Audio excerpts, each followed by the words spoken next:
y logramos que el organismo asesor recomendara la inscripción directa de la propiedad en la lista de patrimonio mundial, por lo cual ahora Panamá tiene como país 6 propiedades reconocidas por el Comité de Patrimonio Mundial, 3 de carácter natural y 3 propiedades de carácter cultural, que son las fortificaciones del Caribe panameño, Portobelo San Lorenzo, el sitio arqueológico de Panamá Viejo y distrito histórico del Casco Antiguo, y nuestra nueva ruta colonial transísmica. Wow, y la verdad que esto, como usted bien lo mencionaba, hace todo el sentido. Ya por allá creo que por 1534 el rey Carlos V pues se inscribió la ruta colonial transísmica en la lista de Patrimonio Mundial de la UNESCO, algo que por supuesto es motivo de orgullo. Y hoy nos acompaña desde Francia, casualmente, la directora nacional de Patrimonio Cultural de Panamá, Yamilet Estanciola, para hablarnos acerca de esta gran noticia. Antes que nada, pues felicidades por todo el trabajo que se ha hecho hasta el momento. Directora, buenas noches para usted. Buenas noches, Maciel, ¿cómo están todos por Panamá? Con mucho placer que nos hayan dado un espacio para compartir con todo el pueblo panameño esta gran noticia, que es motivo de orgullo para todos nosotros, el reconocimiento de la ruta colonial transísmica como parte del patrimonio mundial. Es un gran honor, es reforzar la vocación que ha tenido siempre el Istmo de Panamá como puente del mundo y corazón del universo e intercambio cultural de valores humanos desde el tiempo de la colonia, desde el siglo XVI hasta la fecha, y cómo a nivel del paso del tiempo hemos cumplido valiosos hitos dentro de lo que es la comunicación entre mares, la comunicación transatlántica, Uh-huh. a través de nuestro istmo en diferentes periodos de la historia del mundo, pasando por la época colonial, la fiebre del oro de California, la revolución industrial con la construcción del ferrocarril y la posterior construcción y la construcción también del Canal de Panamá, cuyo alineamiento responde a la similitud del alineamiento de la ruta colonial transísmica. Así que, ¿qué te puedo decir? Es darle un poco de la cultura y de la Uh-huh. identidad de los panameños y compartirlas con el mundo entero. Por supuesto, cuando hablamos de la ruta, de la cual me gustaría que si puede nos dé un poco más de detalle primero de qué comprende y sobre todo también de el proceso, porque ha sido un proceso, entiendo yo, bastante largo, pero que ha rendido sus frutos. Bueno, la ruta colonial transísmica comprende 2 fases. La primera fase incluye en sus 2 extremos esta ruta las fortificaciones del Caribe panameño, que ya es una propiedad inscrita en Patrimonio Mundial en 1980, y también tiene dentro de los componentes seriales el sitio arqueológico de Panamá la Viejo y el distrito histórico del Casco Antiguo. Pero lo novedoso de la ruta es que incluye los vestigios arqueológicos del Camino Real y el Camino de Cruces.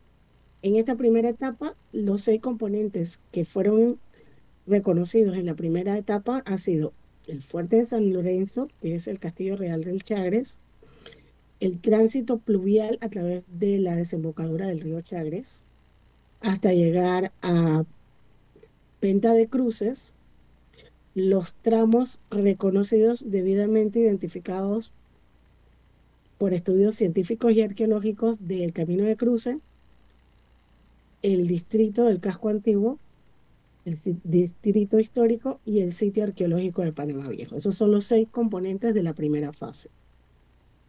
Sí ha sido un proceso largo. Este proyecto surge y esta propuesta surge en el año 2014 como una alternativa de una propiedad nueva, serial, que incluía, como ya he mencionado, las propiedades ya anteriormente reconocidas e inscritas en la lista de Patrimonio Mundial, y que le daba a Panamá la posibilidad de recrear esta ruta colonial y demostrar nuestra posición en la historia de este mundo, ¿no?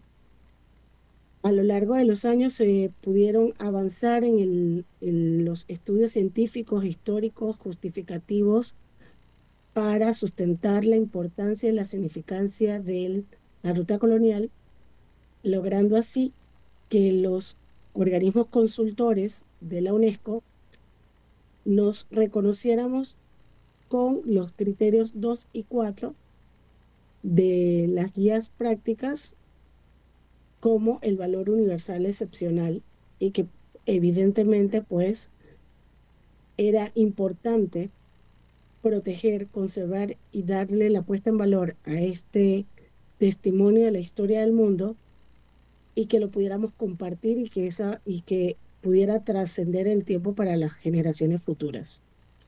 El año pasado, en la reunión 46 en Nueva Delhi, nosotros como gobierno y Estado panameño aceptamos una decisión del Comité de Patrimonio Mundial donde nos hacían ciertas recomendaciones sobre algunos puntos que había que reforzar dentro del expediente para la futura inscripción. Y fue un acto que fue sin precedentes dentro de la convención porque éramos el primer país al cual se le daba una decisión con recomendaciones y que la aceptaba tal cual y que aceptaba el compromiso de volver al año siguiente y en 6 meses presentar un informe con todas las recomendaciones atendidas por parte del Estado. Fue un trabajo muy arduo. Contamos con el apoyo interinstitucional del Ministerio de Relaciones Exteriores, el Ministerio de Ambiente, la Autoridad de Turismo, la Asamblea de Diputados, a la cual pudimos pasar la ley de protección de la ruta colonial como un elemento integral. Pudimos lograr también hacer la estrategia de interpretación de la ruta y convertir la ruta colonial transísmica en un destino turístico dentro del plan de Turismo Sostenible 2025-2030 que adelantaba la Autoridad de Turismo de Panamá. Se reforzó los sistemas de manejo y gestión de la ruta. Y todo este trabajo fue posible porque nos unimos como país con un solo objetivo, que es lograr que se nos reconociera a través de esta reunión del Comité de Patrimonio Mundial en la 47ª, y logramos que el organismo asesor recomendara la inscripción directa de la propiedad en la lista de Patrimonio Mundial. Por lo cual ahora Panamá tiene como país 6 propiedades reconocidas por el Comité de Patrimonio Mundial, 3 de carácter natural y 3 propiedades de carácter cultural, que son las fortificaciones del Caribe panameño, Portobelo San Lorenzo, el sitio arqueológico de Panamá Viejo y distrito histórico del Casco Antiguo, y nuestra nueva ruta colonial transísmica. Wow, y la verdad que esto, como usted bien lo mencionaba, hace todo el sentido. Ya por allá creo que por 1534 el rey Carlos V proponía la idea de un canal interoceánico, y ya estas dos rutas, esto es Camino Real y Camino de Cruces, permitía el comercio entre varios países del sur y Europa. Y hacía todo el sentido de que más adelante se pensara o se soñara con un canal que precisamente inician los franceses, que hoy están de celebración. Y claro que sí. Y wow, usted decía, desde el 2014, o sea que son 11 años en este largo proceso para poder sustentar cómo esta ruta, que tiene mucha historia, ha influido en el desarrollo de este mundo como lo concebimos hoy. Y en ese sentido, a ver, creo que la pregunta natural es, ahora, ¿qué viene? ¿No? ¿Qué implica tener toda una ruta? Porque estamos hablando que ya vamos de extremo a extremo, ¿no? En paralelo con la ruta interoceánica. ¿Qué involucra esto? ¿Qué cambios habrá que hacer? el país, sobre todo a lo largo de lo que involucra esta ruta, si esto significa más inversión por parte del Estado, cuidados especiales en infraestructura, para poder entender un poquito más de lo que significa que esta ruta colonial transísmica ahora esté dentro del patrimonio cultural de UNESCO. Bueno, con todo derecho vienen obligaciones. Este reconocimiento del derecho a pertenecer en esta lista exclusiva de Patrimonio Mundial nos trae compromisos y obligaciones por parte del Estado panameño y en general por todos los panameños, de custodiar, proteger, conservar y salvaguardar este tesoro de valor cultural que no solamente nos pertenece a nosotros, sino que le pertenece al mundo porque ha sido el fiel testimonio de valores, del intercambio de valores humanos a lo largo de la historia. Siguiente paso, nosotros tenemos un proceso para hacer una consultoría para establecer la señalización de la ruta. Obviamente, esto actualmente hay guías turísticos que lo han hecho. eh, los pueblos originarios se encargan de hacer los traslados a través del río Chagres hasta Venta de Cruces. Esta ruta había ya personas haciéndolo, el turista de aventura, el turista de Ujú. sendero lo hacía, pero ahora está más, lo que queremos es que todo esté realmente formalizado y se busca hacer una señalización correcta de todos los elementos y componentes de la ruta para que los turistas que van a venir interesados, el turista científico, el turista de aventura, el turista cultural que quiere conocer esta parte de Panamá, pueda realizar dicho recorrido sin ningún tipo de problema ni percance. Parte de la responsabilidad es que esto se pueda realizar como un turismo sostenible, o sea, Claro. que haya facilidades para el turista, por lo que sí, definitivamente el compromiso implica un mayor trabajo para el Estado panameño, generar niveles de inversión y facilidades para que esto se constituya como como un eje impulsor de la economía para las comunidades que están vinculadas a este recorrido. Y me, Nosotros, claro. el Ministerio de Cultura mantiene un plan de manejo con algunas acciones a seguir a corto, mediano y largo plazo, así que parte de la responsabilidad es ir implementando dichas acciones con el apoyo de las otras instituciones del Estado que hacen parte del organismo de gestión de la ruta colonial transísmica en aras de poder dar un producto realmente de turismo sostenible al mundo. Claro, no, y pensaba un poco, ¿no? Ahora que usted mencionaba eso, los ejemplos que tenemos con el casco antiguo de la ciudad y otros lugares que ya están o son parte de esto del patrimonio de la humanidad de la UNESCO, como en los últimos años ha habido un desarrollo tanto económico como turístico importante, particularmente el casco antiguo de la ciudad de Panamá, que le ha cambiado totalmente la cara a la ciudad, en donde hace 20 años probablemente pensar en visitar San Felipe no era la primera opción para un turista. Hoy está, creo, como el punto referencial para quienes visitan la ciudad de Panamá. O sea que hay una implicación muy importante desde el punto de vista turístico y económico. Ahora, sustentar toda una ruta me imagino que también presenta otros retos, ¿no? Me da una cierta idea, tratando de hacer un paralelismo, digamos, con la ruta de Santiago de Compostela, ¿no? Que usted decía que va a haber señalizaciones y demás. A lo mejor se puede convertir, pensaría yo, no sé, como una opción el hacer el recorrido a través de toda la ruta colonial transísmica. No sé cómo se está, o a lo mejor es muy temprano como para empezar a mirar todas esas opciones. Bueno, en realidad no lo es tanto. A través de la oficina del Centro del Comité de Patrimonio Mundial C2, que se queda ubicada en Zacatecas, en México, se han organizado alrededor de América Latina. Hay varios senderos que se consideran, eso se llama itinerarios culturales desde el punto de vista de la Convención de Patrimonio Mundial. Casualmente México también aprobó una de sus propiedades el mismo día de nosotros, el 12 de julio, que también es una ruta o itinerario cultural, y se plantea la posibilidad de que se pueda hacer unos recorridos a lo largo de América Latina de todos estos itinerarios culturales declarados dentro de la lista de Patrimonio Mundial.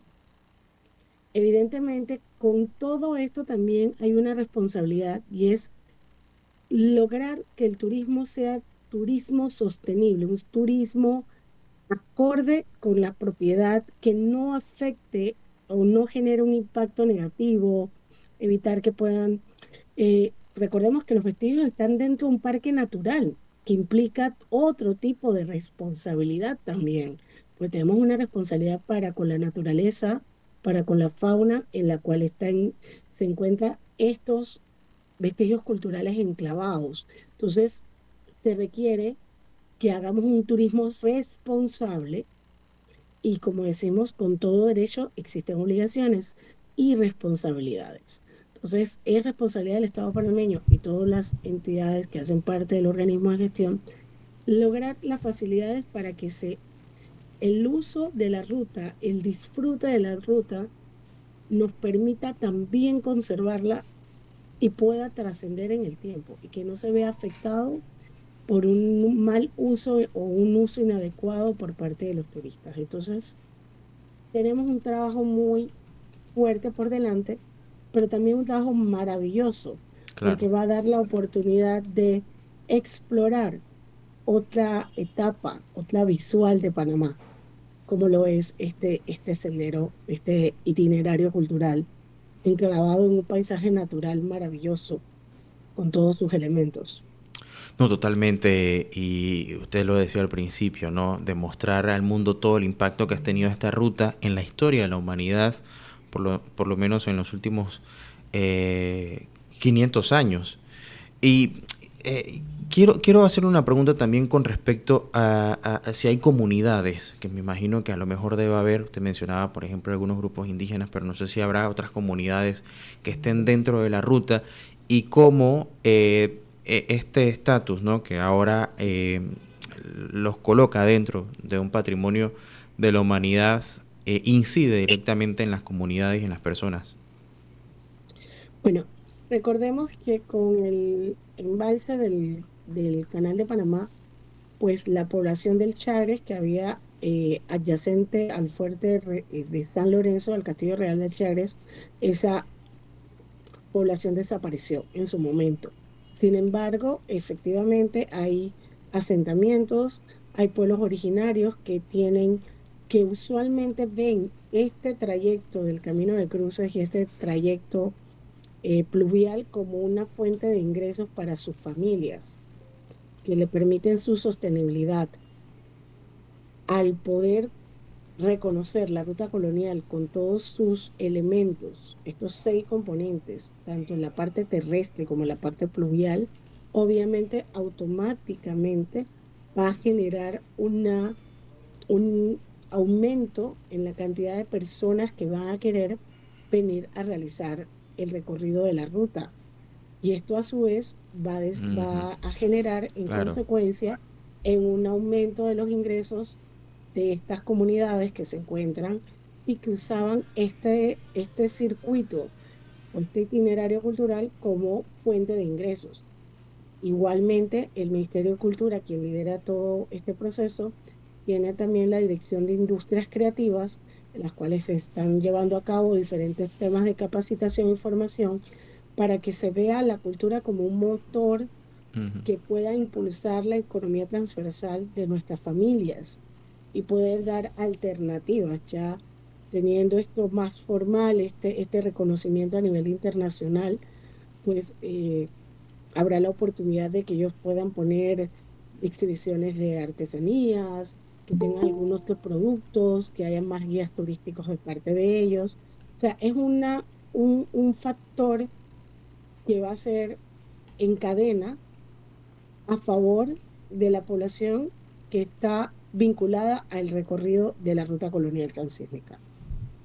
Por supuesto que sí, y estoy seguro de que esto, pues, como lo mencionaba hace un momento, ¿no? Lo que hemos visto en el casco antiguo, cómo ha venido cambiando totalmente la cara de San Felipe, hoy es por mucho el destino número uno, si puedo decirlo así, en cuanto al turismo en la ciudad de Panamá. Yo quiero terminar, bueno, primero felicitando a toda la gestión que se ha hecho durante todos estos años, no han sido poco, usted mencionaba desde el 2014, o sea que no es un tema como que ahora Panamá presentó, no, sino que ha venido un trabajo constante y qué bueno que cuando hay una unidad en un solo objetivo, el país puede lograr esto y muchísimo más. Y ¿cuándo empieza la promoción, ¿no?, de la ruta?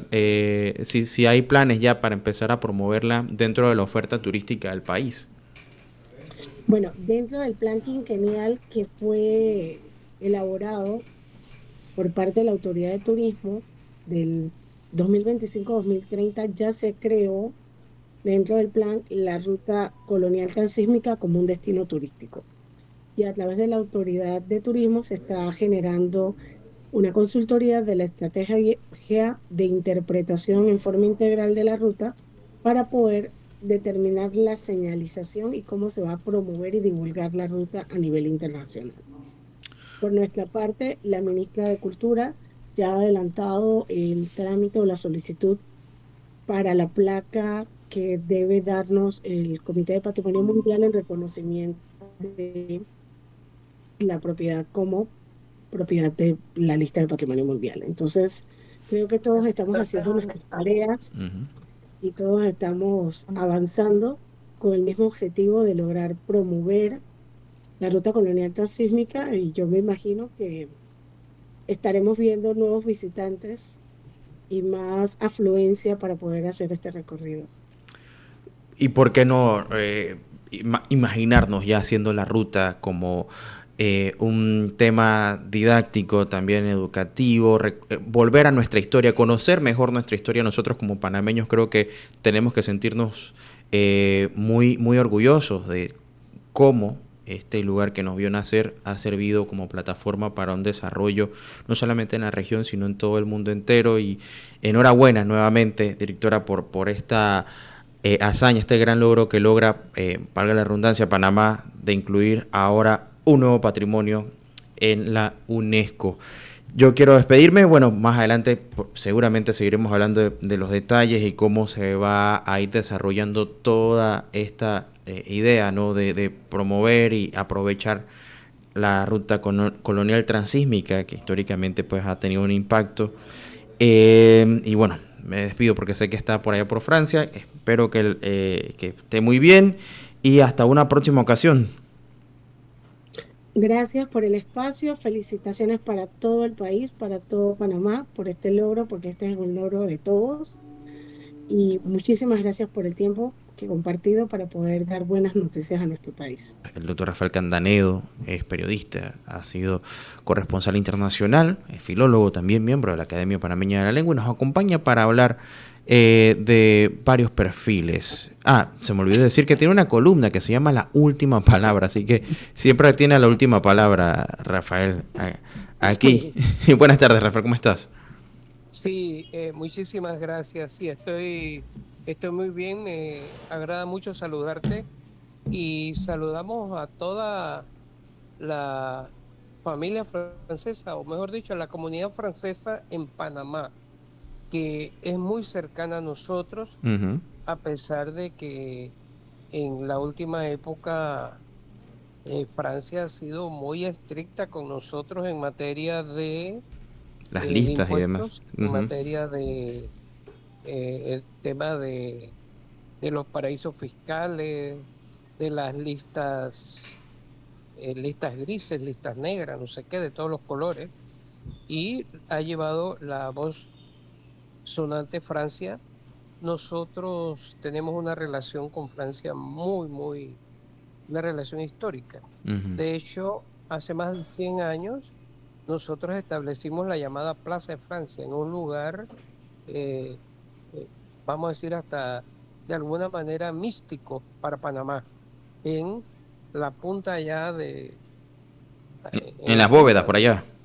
en las bóvedas exactamente, en la punta de la joya La Corona y que es nuestro cartón postal, nuestra tarjeta postal, San Felipe. Y tenemos una comunidad francesa de, no sé, 2.000, 3.000 personas que incluso tienen colegios y viven aquí con nosotros.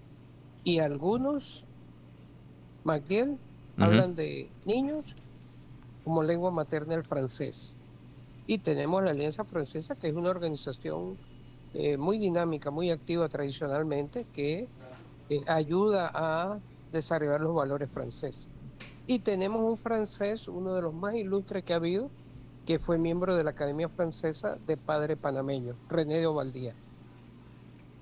Ah, mira, qué interesante.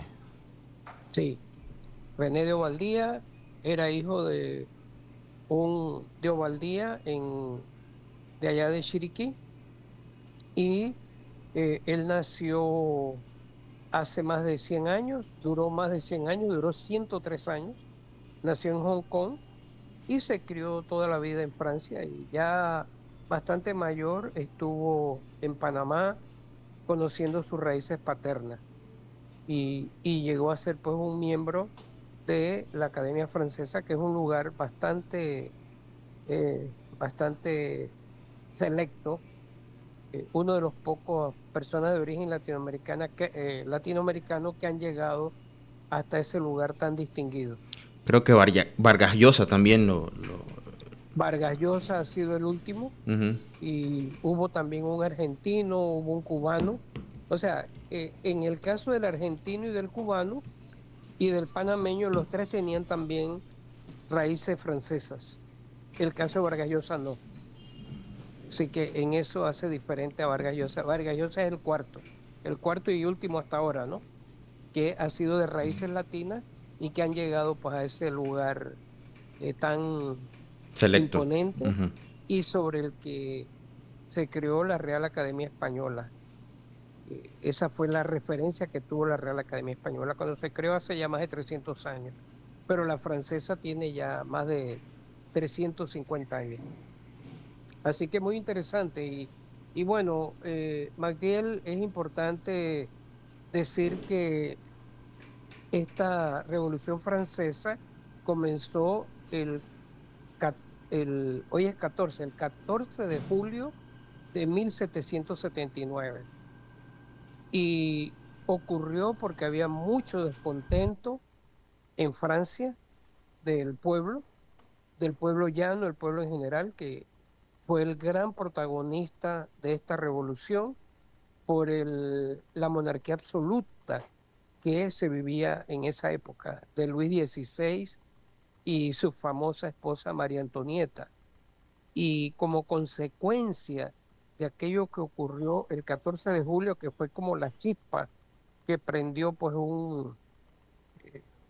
un fuego muy grande, como consecuencia de esa chispa, fueron llevados a la guillotina tanto el rey como su esposa y otras personas. Pero bueno, digamos que de la parte perdedora fue el rey Luis XVI y María Antonieta. En Francia pues había monarquía y desde ese momento no ha habido monarquía en Francia. Es un sistema diferente al de otros países de Europa. En todos los países de Europa no hay monarquía. En algunos persiste la monarquía y en otros, justamente como una de las consecuencias de este acontecimiento, Ujú. que más que acontecimiento, algunos dicen que fue como una ruptura, ¿no? En, en las ideas democráticas de los hombres, y no solo de Francia, sino de toda la humanidad. A raíz de allí, pues, eh, ese es un divisor de agua entre monarquía y no monarquía. En Francia, desde esa época, no, ahí existía una monarquía absoluta, allí cayó. ¿Y qué fue lo que ocurrió? Realmente era una cárcel, que era la cárcel de la Bastilla, una cárcel que era un edificio medieval y no tenía muchos presos, solo tenía 7 prisioneros. Y los manifestantes tomaron ese símbolo. Por eso es que se habla de la toma de la Bastilla. No es que había ahí, como aquí las cárceles panameñas que tienen 5.000, siete Que mil estaban presos, mientras hacinadas, tanto tienen que muchos. acá hay un hacinamiento, ¿no? En ese momento allá Acá hay no, un él no existía. hacinamiento. Ajá. Sí, allá eran 7, había solo 7 prisioneros, pero esa cárcel era como un símbolo, la cárcel de la Bastilla, pues, era un símbolo de, vamos a decir, de la opresión, de las peores prácticas, ¿no? Que había implantado la monarquía, y no que la había implantado, o sea, que la había sostenido durante siglos. Era un símbolo. Y entonces el pueblo se fue contra eh, esa, esa cárcel, y por eso es que nosotros hablamos de la toma de la Bastilla, y de allí es que surge el himno, que nosotros también lo cantamos, el himno de la Marsellesa. Surge pues como parte de la Revolución Francesa, pero es una revolución donde por supuesto que sí hubo Ujú. personas que fueron influyentes, pero más que eso fue el pueblo que dijo hasta aquí.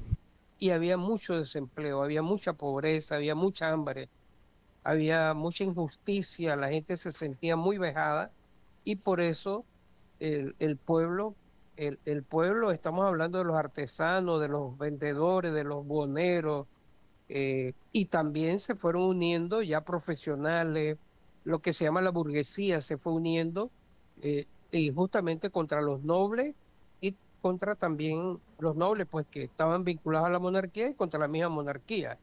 Y de entre eso también contra la iglesia católica, que era la mayoritaria, es más, es la única que estaba permitida. Había otras, pero eran pequeñas, y no solo pequeñas, sino que estaban de alguna manera casi fuera de la ley durante la monarquía. O sea que había una relación muy fuerte entre monarquía e iglesia católica. Así que al caer la monarquía también la iglesia quedó eh, muy afectada, y la iglesia era la que llevaba todo el sistema educativo. Así que el sistema educativo pasó de ser un sistema religioso, como los colegios religiosos que tenemos aquí, a ser un sistema laico, y donde la educación pues ya era pública, pública y gratuita. Y desde ese momento, por supuesto que la iglesia perdió mucho, incluso sus bienes pasaron al Estado, los bienes que la iglesia tenía pasaron al Estado, y los obispos ya no dependían del, principalmente no dependían del Papa, sino del mismo Estado francés. O sea, fue lo que se llama una revolución donde hubo unos grandes cambios. Hubo obispos que ellos quisieron seguir manteniendo la relación con el Vaticano, pues bueno, en ese tiempo no había Vaticano, con el Papa, pues, con el Papa que estaba en Roma, pero ellos no tenían, digamos, el beneficio, eh, por ejemplo, de ser funcionario. A los sacerdotes y a los obispos los pasaron a ser funcionarios del Estado francés, pero no así a los que no se acogieron a, a ser pues funcionarios, sino que siguieron respondiendo al Papa. Y bueno, se habla de algunos protagonistas como Robespierre, que fue un gran activista. Hubo varios periodistas también que fueron protagonistas por la parte de los revolucionarios: Robespierre, George Danton, Jean-Paul Marat. Hubo algunas mujeres también que estuvieron en las filas pues esto fue una insurrección, Magdiel, fue una cosa muy fuerte, fue insurreccional, donde ya no hubo respeto a la autoridad constituida de la monarquía, no hubo respeto a la policía que ellos tenían, no hubo respeto al ejército, y este grupo se tomó un poco como lo que uno oye hablar posteriormente de la revolución rusa, cuando llegan pues la revolución esta de octubre, La de bolchevique, los ¿no? bolcheviques, Ajá, de los correcto. bolcheviques, exacto. Por el Eh, eh, 1919, por ahí. Exactamente, pero esto que en gran medida estuvieron inspirados en esto que ocurrió 100 años antes. O sea, los bolcheviques, una de las inspiraciones que tuvieron fue la Revolución Norteamericana, que estuvimos hablando la semana pasada Ujú. justamente de la independencia norteamericana, y también de la Revolución Francesa, que estaba más cerca para ellos, pues para los rusos. Y más o menos uno comienza a pensar que ocurrió lo mismo, ¿no? Fue una cuestión, o sea, como que se viró la mesa de lo que había, y se viró la mesa de una manera muy terrible porque terminaron en la guillotina los jerarcas los jerarcas que habían en la época.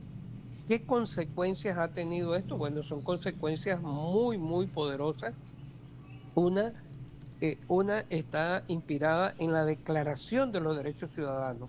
A partir de todo digamos, de toda esta insurrección, de toda esta lucha eh, que comenzó ese 14 de julio, se publicó o se redactó pues una Declaración de los Derechos del Hombre que comenzó a ser aplicada en Francia. Y, y también digamos, con un lema muy poderoso que era igualdad, libertad y fraternidad. Claro, Ese era el lema, un lema muy poderoso, o sea, esas tres palabras muy fuertes y que siguen de alguna manera normando la vida en la humanidad. Y en algunos casos donde eso no existe, porque en la mayoría de los países se calcula que el 60% vive en autocracia, donde no hay ni igualdad, ni fraternidad, ni libertad. O sea, más de la mitad de la humanidad vive en regímenes así. Bueno, imagínate, el más grande, China. Nada más ese te da un poco la tónica de todo. claro. Ajá. Y cada vez hay mayor autocracia, o sea, hay un sentimiento, no sentimiento, vamos a decir, hay un avance mayor de la autocracia Una en todas conciencia, ¿no? partes Que apunta más hacia a esa parte y ya hay más precedentes. Porque, no, digo, antes de la Revolución Francesa, regularmente las revoluciones, no sé si hubo una revolución de esa magnitud. Y esto creo que tiene sus inicios con todos estos ilustrados, ¿no? Con Sí, esas ideas que fueron ah, rescatadas. por supuesto, la ilustración, no, seguro la ilustración, los, los enciclopedistas, por supuesto que tuvo que ver eso, y también lo que pasó en otros lugares como Italia, pero en la hoy Italia, en ese tiempo no existía Italia, Italia es un concepto ya del siglo XIX, pero pensemos en Venecia, pensemos en Milán, pensemos en la parte de Lacio, todas esas que En Florencia. había pues movimientos grandes. ¿Cómo dice? Sí, Florencia también. Florencia también, claro, Florencia. Entonces, gracias. Entonces, eh, llega, por supuesto, que la revolución en Estados Unidos, que también fue una cuestión revolucionaria, tuvo unas connotaciones diferentes, que no fue como lo que ocurrió en Francia. En Estados Unidos fue cambiar, digamos, la monarquía británica por el poder popular norteamericano. No popular, el poder, digamos, de los nativos norteamericanos, no nativos en el sentido de los originarios, Sí, sino sino los que habían nacido en el nuevo los mundo, que ¿no? habían Claro. nacido hijos de británicos. O sea, O sea, lo que para acá hubiese sido los criollos, ¿no? Para la parte que los estaba criollos, bajo ¿no? la corona Así española. es. Ajá. No tuvo este carácter insurreccional que sí tuvo en Francia. Así que desde ese punto de vista es la primera vez que ocurre un acontecimiento de esa naturaleza. Pero te decía que, por ejemplo, y esto lo tenemos hoy, es hasta una consecuencia hasta hoy, ¿qué pasa? Ellos crean esta declaración que 150 años después o más fue inspiración para la Declaración de los Derechos del Hombre. Fue, digamos, la antesala para que la humanidad tuviera esa famosa declaración de Naciones Unidas, una de las primeras bases de las Naciones Unidas, que fue aprobada en 1948. Mm, y donde participaron panameños en su redacción, como Ricardo J. Alfaro. O Interesante. sea, ellos, estos franceses pusieron, digamos, las bases, gracias a esta revolución, pusieron las bases para la Declaración de los Derechos Humanos, sí, Declaración Universal de los Derechos Humanos, que es de 1948. O sea, estamos hablando ya de más de 150 años después de la Revolución Francesa, que es de 1789, esta toma de la Bastilla. Y a los días después, al tiempo después, publicaron esta declaración. Entonces, allí ves la trascendencia que tiene este acontecimiento, pero no solo Mm, esa cuestión, sino todo el tema laico. O sea, ya a diferencia de lo que ocurría antes, ahora los laicos, eh, lo, lo- la iglesia no es la encargada de las escuelas. ujú, Ya viene el concepto de laico, como antes. Debemos, creo, aclarar que la, la, la monarquía y la iglesia eran como una sola. Incluso el rey era considerado como el enviado de Dios. O sea, todo esto son temas de poder. Entonces ya eso no está ocurriendo.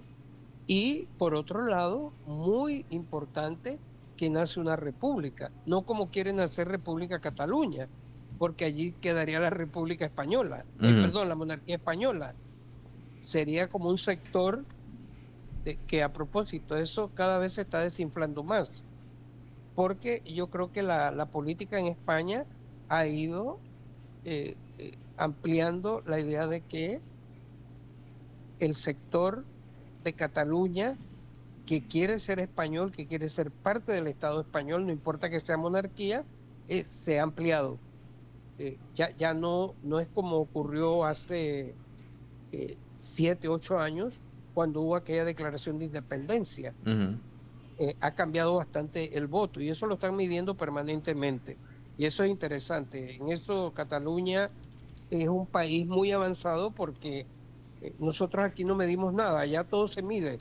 Entonces están viendo cuál es el humor. Pero además se crea una república que es indivisible, o sea, eh, en la parte continental territorial de Francia, tú ves que no hay, todos se recogen, se arropan, ¿no? Sobre la manta de la República Francesa. Claro. Francia tiene, vamos a decir, algunas cuestiones, y fíjate, algunas cuestiones fuera de Francia, sobre todo lo que ellos llaman ultramar. Eh, Ahora la noticia interesante, justamente con motivo de este 14 de julio, es que han llegado a un acuerdo interesantísimo con Nueva Caledonia, que está en el Pacífico, está a 17.000 kilómetros de París y que ha tenido un estatus que es contestado por muchas personas, incluso ha habido referendos, ha habido revueltas por un sector que quiere ser independiente y otro sector está dividido allí como en Cataluña. Pero los franceses llegaron a un acuerdo muy interesante, incluso va a haber la nacionalidad caledoniana, Mm, pero también las personas al mismo tiempo van a tener los mismos derechos, los de Nueva Caledonia, que tiene un francés en París.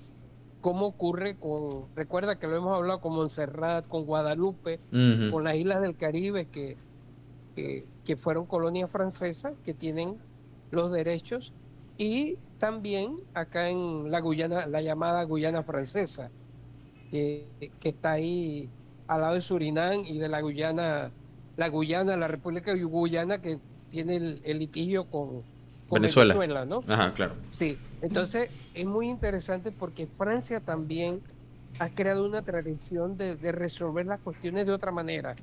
Y allí también se fortaleció mucho la democracia. Es un país que tú ves que hay todas las corrientes políticas y todo, pero siempre termina, digamos, saliendo bien librada la escuela republicana. Es una escuela republicana, o sea, un sentir republicano, y también se recogió mucha de consecuencias de esta revolución en el Código Civil Napoleónico, que ha sido también inspiración para otros códigos civiles. Bueno, por supuesto que en todo el mundo el derecho romano va adelante, ¿no? Ujú. Pero también en este caso el Código Civil Napoleónico fue una consecuencia, fue, vamos a decir, de aquellas ideas. Bueno, en general se puede decir, Magdiel, que toda la democracia moderna está eh, por, rociada por este acontecimiento que comenzó un día como hoy. ¿Hace cuánto? No hice la cuenta. ¿Hace cuántos años? 200, ¿qué? 200, no sé, 230 y tantos años. La toma de la Bastilla, también lo que se refiere a la igualdad jurídica, y casi que hay una aspiración en Europa, en América, en África, en Asia, una aspiración de los pueblos con altas Ujú. y bajas, de que haya igualdad, libertad y fraternidad. Por supuesto que la fraternidad y la cohesión social hoy están como de capa caída en muchos lugares del mundo. Incluso eso se ve con el tema de la igualdad jurídica.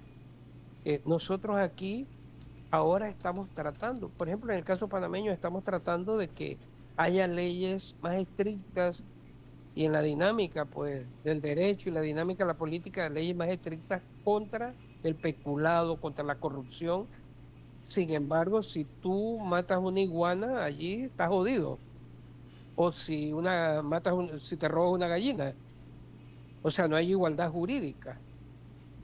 A veces sería mejor robarse plata del servicio público, del bien público, que robarse una iguana o matar una iguana. ¿Eh? No es Ujú. que yo esté, no es que esté diciendo que está bien matar iguanas por allí, que están en peligro de extinción, pero eso es lo que ocurre. Y el otro gran problema es el tema de la fraternidad. Cada día hay mayor individualismo, a pesar de que tú sabes, Miguel, que nuestro himno habla del amor fraternal. Nuestro himno allí de alguna manera apela a la Revolución Francesa cuando habla del amor fraternal, habla de la fraternidad en nuestro himno. Allí está. Bueno, vamos a decir que eh, muchos autores, muchas personas que han estudiado el fenómeno, que lo siguen estudiando, dicen que esta toma de la Bastilla, que en general lo que siguió después, la Revolución Francesa, fue más que un acontecimiento, fue todo Ujú. una puesta, digamos, en escena universal y filosófica del ser humano. Una demostración hasta dónde están las aspiraciones del ser humano. Bueno, una gran eh, lección y gran historia lo que nos deja hoy Francia al mundo, superponer los derechos individuales de las personas y respetar pues cada una de las aspiraciones del ser humano. Esto pues es una gran enseñanza y nuevamente una felicitación a toda la comunidad francesa en nuestro país, que como bien lo dijo el doctor Candanedo, tiene un gran nexo con Panamá. Como siempre, agradecido por acompañarnos al doctor Rafael Candanedo cada lunes a hablar de perfiles. Hoy pues un día muy especial para Francia y por qué no para el mundo también, recordando los 236 años de la toma de la Bastilla. Rafael, gracias por acompañarnos, será hasta la próxima semana si te parece. Sí, por supuesto. Y bueno, muchas felicidades y reflexionemos sobre el significado y cómo nos toca hoy este acontecimiento que, como dije, más que un acontecimiento, fue toda una puesta en escena de la humanidad en su aspecto universal, la universalidad y la filosofía. Buenas tardes, muchas gracias.